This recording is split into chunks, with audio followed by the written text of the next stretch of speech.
When we broke for lunch, we were discussing the 2016 elections highlights and issues paper. I'm still living in hope that the councillors at the top of the list have got questions to ask. So I have 3 councillors left with questions, and then we'll move to comments. So, Councillor Stewart. Well, I have got a question, but I've talked about it over the dinner table, and I think some. You've resolved it? That's excellent. Thank you. Thank you. That's exactly what I want to hear. Councillor Clough, can you match that record? Have you resolved your question, or do you still need to ask it? I have several questions, but I have a couple of comments. I could blend them together. No. Can you take them separately, please, at this point? Okay. The timing of the school holidays, how serious are we about that one, and should that stay in there? I'm talking about in the last... Yeah. Do we have any hard... It's a good question. Do we have any hard evidence that the school holiday is a significant factor in reducing the vote? Just anecdotal, I think, yes. Yeah, I think it's more anecdotal. However, if we're serious in trying to maximise the chances for people to vote, it would certainly help. If 2 of the 3 weeks of the voting period are during the school holidays, if you're away for those 2 weeks, it's basically got a big impact on your ability to vote. But you do have the voting papers for, several weeks, whatever. Yeah. The post office issue, and sorry, someone brought it up there, but I'm just talking to Deputy Mayor who indicated that in a local post office in his area, they found one heck of a lot of a bag or 2 or something of voting papers that just never got sent on. I mean, how do we deal with that? Because he was obviously worried he wouldn't get re-elected and he needed the votes. But how big a problem is that? I mean, because that seems, because we do hear post office workers obviously hoarding stuff in their houses and stuff like that. So, well, we are completely dependent on New Zealand Post, and that's definitely one of the issues. Wellington had a whole bag of voting papers that were dumped by a postie. My only answer is online voting. Yeah. Okay, my last one is just this living in the ward situation, which seems blatantly unfair that MPs do not have to do that, and why do we? Yeah. So in the case of me, because I used to be a Waitakere councillor, and I always lived in the ward, and then when the new super city came, I'm effectively 200 metres outside the ward. Me too. It means I then have to declare that, and I can tell you the last 2 campaigns, and indeed the runner-up, he made that just such a big issue, a really big issue. That was a big part of his election campaign. I live in the ward. Look at all of the others. In the ward? Eh? Can't you buy a house in the ward? Easier to shift the boundary. Okay. To be quite honest, we've lived in a house for... laying aside personal interests, can we just rethink or respond to the question of why it is important that that question is asked? I don't know whether there's a consensus around the table about it, but... Well, it's exactly that fact, the fact that there are very diverse opinions of whether the role is a good one or not. I'm agnostic. We'll take your views as to whether we put it in the submission or not. Well, I think the key one there is why are we getting treated like that, and yet MPs don't? And I dare say, with the mayor clearly didn't live in his ward. He did for a very long time, but then he didn't at some stage. But still did a brilliant job representing his electorate, is what you were going to go on and say. And did an excellent job representing his electorate. Did the Prime Minister. Okay, right, so one more question. One more question, Councillor Clough. What does Nelson do that they do it so well? How do they get 52% consistently? They have 10 people living there. And they're all Aucklanders. Well, they're a bit bigger than that, but they must do something really well, because it's a consistent 52%. Oh, your neighbour. Okay. They've always been above the national average, and I don't know. We'll have to ask them the question. Sorry, because do they present their voting papers differently or something like that? Councillor Cooper mentioned, there's a bit of confusion for those that weren't quite literate enough to read their papers, and all the people who backed them. But you know, have they got more appealing or something, voting papers? No, their voting papers would be the same. that's These are designed nationally. Yeah, maybe it's something that you'd be able to check out, the remarkable consistency of the high vote in Nelson. It varied by 0.1% over 3 separate elections, over 52% on each occasion. So I think it's an interesting question. Councillor Mike Lee. And I wish to speak, Mr Mayor. Thank you. And Councillor Linda Cooper, question? Just, yeah, the question is, in terms, we know that issue of living in the local, having to declare whether you live in the local area or not has been canvassed before, and there was some information that I saw before the election that said it was basically a decision in-house to do that or not, was it? No, it's Who made that decision? It's a legal requirement. No, because it's not a legal requirement to live in the area, but we're making it a legal, that's what I'm saying, is also that my understanding is, was the staff position on our submission that it was okay to keep that? Or did we submit, when we were asked last time, that we wanted to get rid of it? The latter. we We did submitted in opposition to it the last time. And let's just clarify, the requirement is not to live in the ward, but to say whether you live in the ward. Disclosure. Correct. Disclosure. Okay, that's exhausted question time, but a number of councillors indicated before the lunch break that they...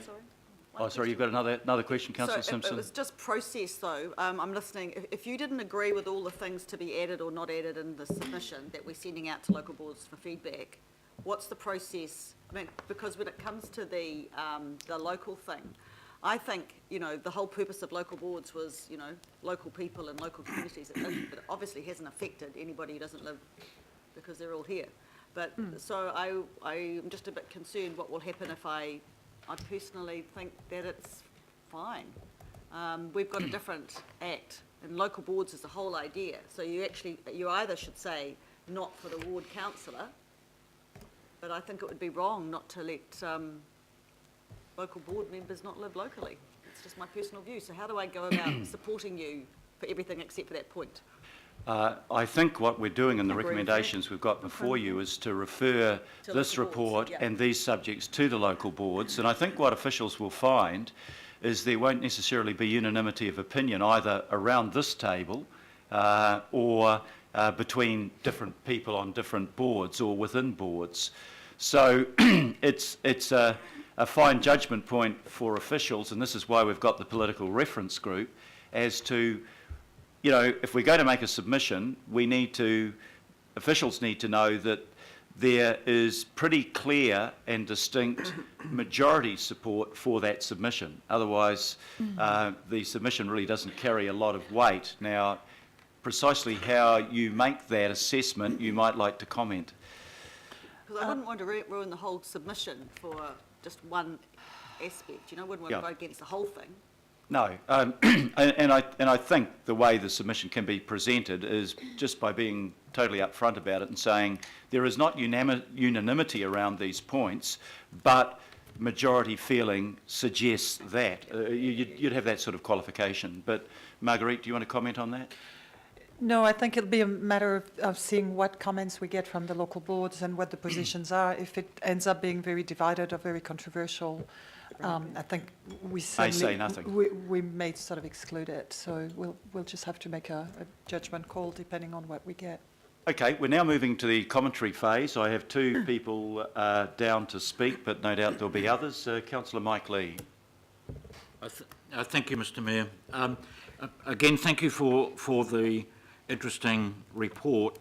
I have a couple of comments. The council tried to do the right thing in raising awareness to encourage people to exercise their democratic rights. However, I have to say, from my perspective and the folks in the street that I discussed this matter with, the campaign to raise awareness on the theme of love probably didn't resonate that well when you put love with local government. but what I want to suggest is, given the given the amount of money that was spent on it, I think it could be, more thought could be put into getting a strategic outcome. One of the good things the council was doing was encouraging people to vote, and yet in the last week, I think a statement came out from the council on the Tuesday that told everyone that if you don't post your vote by tomorrow, there's a strong likelihood it's not going to be counted. Now, I've never seen that before in an election, and I've been in quite a few of them. But what had happened was it immediately chilled public response for the people who hadn't voted. So it was very hard to encourage people to vote from that Wednesday when they were getting the message it wasn't going to count according to the council. And what I think, even though the intention was well-meaning, it backfired. Most councillors campaign up to the last day to try and get those extra votes. What I suggest would have been a better thing, a better use of money, would have been to talk to NZ Post and not just have our own ballot boxes, which seem to be quite well used, but to encourage NZ Post or pay NZ Post rather than have love buses to make a collection on the Saturday. It's a sad state of affairs, and it is actually true that it takes more than 3 days to get from one part of the town, a letter to get from one part of the town to the other nowadays. Mine is a central city ward, and so we're talking about the central, the town hall or wherever these votes are meant to be posted to, a matter of minutes away by car. So I would ask staff to think a little bit more strategically. It's one thing to go to an ad agency and say raise awareness, but it's actually getting those votes to count and encouraging more people to vote. There's also a reference here to online voting, and a lot of people would like to have online voting. There are enormous challenges if you talk to any IT expert about online voting and the potential for hacking. I mean, there's a huge furore about hacking elections right now, where there's been no possibility of actually hacking votes.